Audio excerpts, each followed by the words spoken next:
नमस्कार दोस्तों, आपका कोड बीएचपी चैनल पर स्वागत है। दोस्तों, आज हम भारत सरकार की एक बहुत ही अच्छी स्कीम सुकन्या समृद्धि योजना के बारे में बात करने वाले हैं।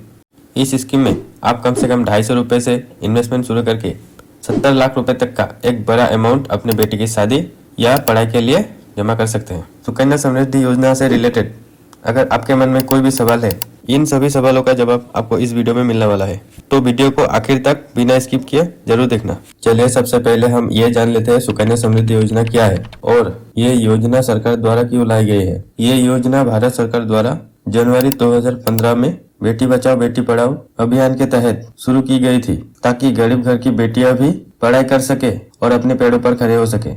और जब उनकी शादी हो तो जो उनके पिता या परिवार ने छोटी छोटी इन्वेस्टमेंट करके और फिक्स रिटर्न के साथ इस स्कीम में जो पैसा जमा किया है, उससे अपनी बेटी की शादी अच्छी तरीके से करवा पाए।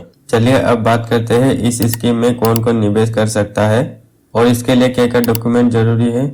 हम आपको स्टेप बाय स्टेप सब कुछ बताएंगे और ये भी बताएंगे कि कितना जमा करने पर कितना पैसा मिलेगा, अगर बेटी की मृत्यु हो जाए तो क्या होगा, अगर अभिभावक की मृत्यु हो जाए तो क्या होगा।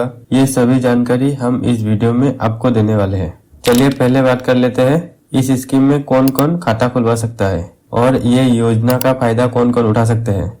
यहाँ पर आप ये समझ लीजिए, जब आप कभी भी बैंक में अकाउंट खुलवाते हैं तो वहाँ पर आपको एक खाता या पासबुक दी जाती है। ठीक उसी तरह सुकन्या समृद्धि योजना के लिए आपको एक खाता खुलवाना पड़ता है और इसमें भी आपको पासबुक मिलती है और ये खाता आप किसी भी बैंक या पोस्ट ऑफिस में जाकर खुलवा सकते हैं। सुकन्या समृद्धि योजना में खाता खुलवाने के लिए आपकी बेटी की उम्र 10 साल के अंदर होना चाहिए।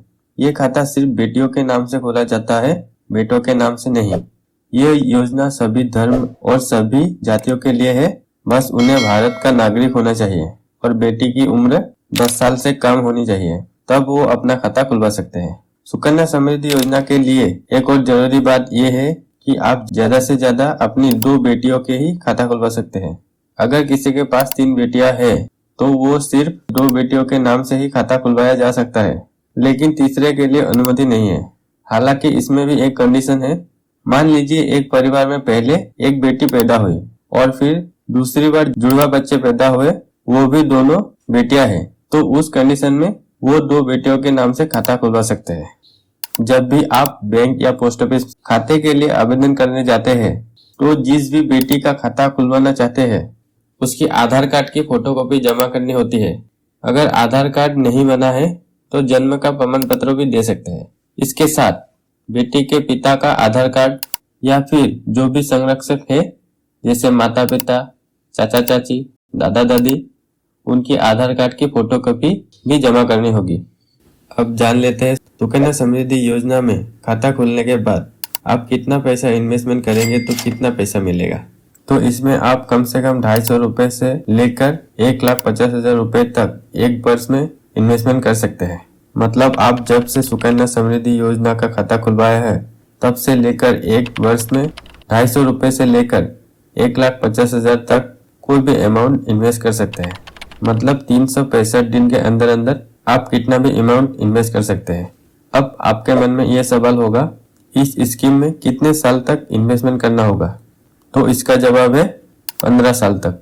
फिर जब सुकन्या समृद्धि योजना को 21 साल पूरे हो जाते हैं तब उसकी मैच्योरिटी हो जाती है और तब आप अपना पूरा पैसा ब्याज सहित निकाल सकते हैं। अब आपके मन में फिर से एक सवाल होगा, क्या इस योजना में हमें हर महीने, 3 महीने, 6 महीने या साल में पैसा जमा करना होगा। तो दोस्तों, आप एक बात ध्यान रखिए, सुकन्या समृद्धि योजना का जो खाता है वो बिल्कुल आपके बैंक अकाउंट के सेविंग अकाउंट की तरह ही है। आप जब भी चाहे और जितना भी चाहे 2,000, 5,000, 10,000, 20,000, आपका जितना मन चाहे आप रख सकते हैं। सुकन्या समृद्धि योजना सेम टू सेम बचत खाते की तरह ही है, बस इसमें आपको ब्याज ज्यादा मिलता है। इसमें किसी प्रकार का कोई बाउंडेशन नहीं है, आप जितना मन चाहे उतना इन्वेस्टमेंट कर सकते हैं। सुकन्या समृद्धि योजना के खाते में पैसे रखने के लिए आपका कोई फिक्स डेट नहीं होता। आप 1 साल के अंदर कम से कम 250 रुपए से लेकर 1,50,000 रुपए तक आप किसी भी दिन रख सकते हैं। और हाँ, एक बात का ध्यान रखना, आपको 1 साल के अंदर कम से कम 250 रुपए जमा करना ही होगा। अगर ये 250 रुपये आप जमा नहीं करते तो आपका खाता बंद हो जाएगा और फिर से चालू करने के लिए प्रति वर्ष 50 रुपए की पेनल्टी भरकर फिर से इस खाते को चालू कर सकते हैं। अब आपके मन में एक और सवाल आ सकता है कि इस स्कीम में मैक्सिमम 1.5 लाख रुपए की बाउंडेशन क्यों रखी गई है। सरकार ने ये इसलिए किया है ताकि अमीर लोग जिनके पास लाखों या करोड़ों का फंड है वो इस स्कीम में भारी इन्वेस्टमेंट ना कर सके। जैसे कि आप जानते हैं बचत खाते में जमा रकम पर सिर्फ 2 से 3% का ब्याज मिलता है, लेकिन सुकन्या समृद्धि योजना में 8.2% का वार्षिक रिटर्न मिल रहा है, वो भी 100% सरकारी गारंटी के साथ। और सबसे खास बात, इसमें शेयर बाजार या म्यूचुअल फंड की तरह एक भी पैसे का रिस्क नहीं है। आपका पैसा बिल्कुल सुरक्षित रहेगा और लगातार बढ़ता रहेगा। चलिए हम एक उदाहरण से समझते हैं। मान लो अगर एक अमीर व्यक्ति के पास 1 करोड़ रुपया है और उस 1 करोड़ रुपए पर 8.2% का वार्षिक ब्याज मिला दे तो 1 करोड़ रुपए पर 8.2% का रिटर्न कितना बनता है? वो होता है 8,20,000 रुपए प्रति वर्ष। तो इसीलिए सरकार ने इस सुकन्या समृद्धि योजना पर 1.5 लाख रुपए का लिमिट रखा है। हालांकि यहाँ पर अमीर व्यक्ति भी इन्वेस्ट कर सकते हैं, लेकिन सालाना 1.5 लाख रुपए तक की ही इन्वेस्टमेंट कर सकता है।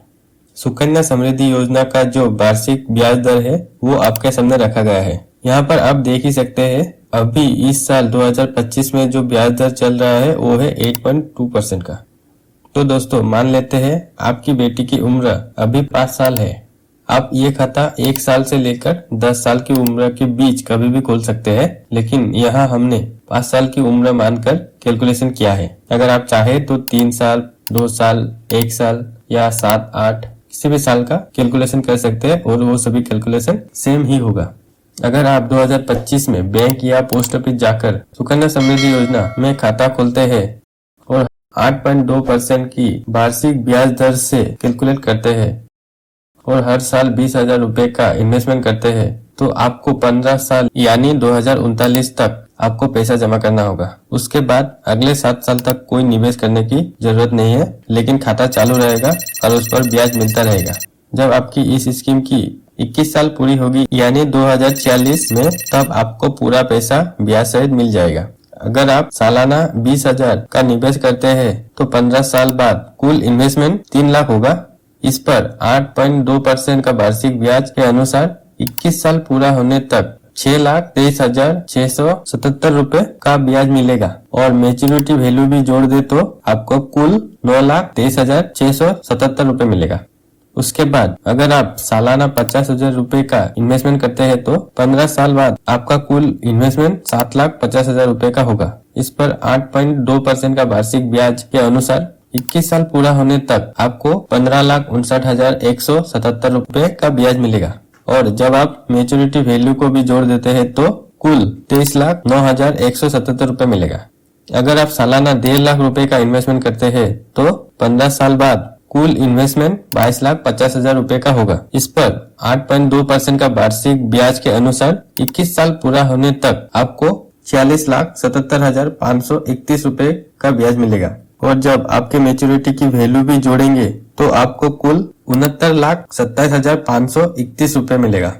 अब आपके मन में एक सवाल होगा कि रिटर्न गारंटी और फिक्स है, तो इसका जवाब है रिटर्न गारंटीड है लेकिन फिक्स नहीं है, क्योंकि सभी बैंकों को आरबीआई द्वारा रेगुलेट किया जाता है और समय समय पर रिटर्न पर बदलाव करता रहता है।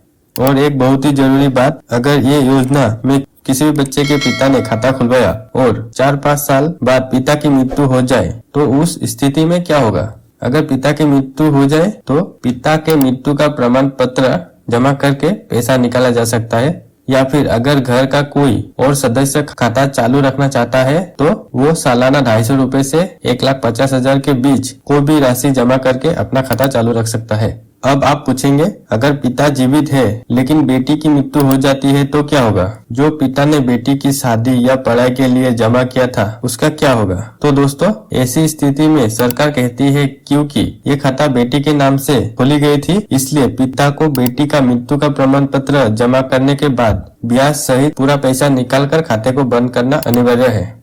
और हाँ, कोड BHP को सब्सक्राइब करना ना भूलें।